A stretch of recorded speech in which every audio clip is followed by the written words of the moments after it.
سوال 2 از صفحه 3. ببینیم صورت سوال چی خواسته ازم. گفته با انگشتان یک دست به 5 صورت میتوان عدد 1 را نشان داد. خب هر انگشتی یک بار بیاد بالا میشه عدد 1. پس 5 تا انگشت داریم، 5 بار بیاد بالا میشه عدد 1. حالا چی گفته؟ گفته که به چند صورت میتوان عدد 2 را نشان داد. 3 حالتش رو اینجا به ما نشون داده. یه بار انگشت سبابه انگشت وسط بیاد بالا، یه بار انگشت شست و انگشت سبابه، یه بار هم این 2 تا انگشت وسطی یعنی انگشت وسط و انگشت حلقه بیاد بالا. خب ما میتونیم بیایم همینطور در هم بر هم بشماریم و یک عددی رو پیدا بکنیم، اما قراره که ما تفکر نظاممند داشته باشیم. پس بهتره ما بیایم به ترتیب این کار رو انجام بدیم که هم تکراری نباشه جوابمون، هم نظم داشته باشه فکرمون و مطمئن بشیم که تمام حالتها رو حساب کردیم. خب ما میایم مثلا با انگشت 60 شروع می‌کنیم. انگشت 60 رو میگذاریم شماره 1، انگشت سبابه شماره 2، انگشت وسط شماره 3، انگشت حلقه شماره 4 و انگشت کوچک رو هم میذاریم انگشت شماره 5. خب فرض میکنیم انگشت شماره 1 یعنی انگشت 60 مون رو اینجا من بنویسم 1 با انگشتای دیگه میخوایم بیاریم. خب پس اینجا همش میشه 1 با انگشت شماره 2 یه بار بیاد بالا. در حالت بعدی انگشت شماره 1 یا همون 60 با انگشت شماره 3 بیاد بالا یعنی انگشت وسط. در حالت بعدی انگشت شماره 1 یعنی 60 با انگشت شماره 4 بیاد بالا یعنی با انگشت حلقه بیاد بالا. و در حالت بعد هم انگشت شماره 1 یعنی 60 با انگشت کوچک یا انگشت شماره 5 بیاد بالا. خیلی خوب. این خودش رو چند حالت؟ 1 2 3 4 حالت. برای اینکه انگشت 60 با هر کدوم از 4 تا انگشت دیگه بیاد بالا، 2 تا انگشت رو ما بتونیم بیاریم بالا و عدد 2 رو نشون بدیم. این خودش رو 4 حالت.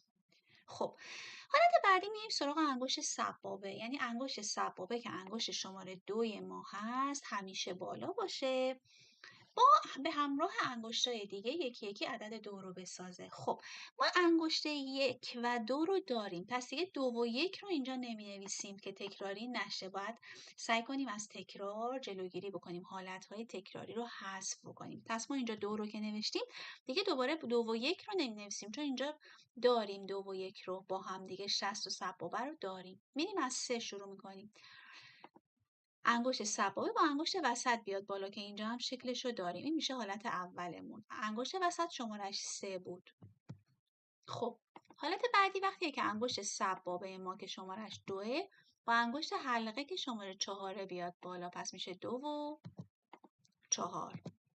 حالت بعدی وقتیه که انگشت سبابه یا انگشت شماره 2 با انگشت کوچک ما که شمارش 5 بیاد بالا. خیلی خوب تموم شد دیگه. انگشت کوچک هم نوشتیم. این شد چند حالت؟ 3 حالت. پس یادمون باشه از تکراری نوشتن پرهیز کردیم. 2 و 1 رو برای این اینجا ننوشتیم که اینجا داشتیمش. انگشت 1 و 2 اینجا با هم بالا بودن دیگه، لازم نیست تو جدول انگشت سبابه دوباره تکرار شن. این شد جدول انگشت 60 انگشت شماره 1. این شد جدول انگشت سبابه یا همون انگشت شماره 2. حالا میریم سراغ جدول انگشت وسط یا انگشت شماره 3. بسیار عالی. اینجا هم باید سعی کنیم که از نوشتن حالتهای تکراری پرهیز بکنیم. خب انگشت شماره 3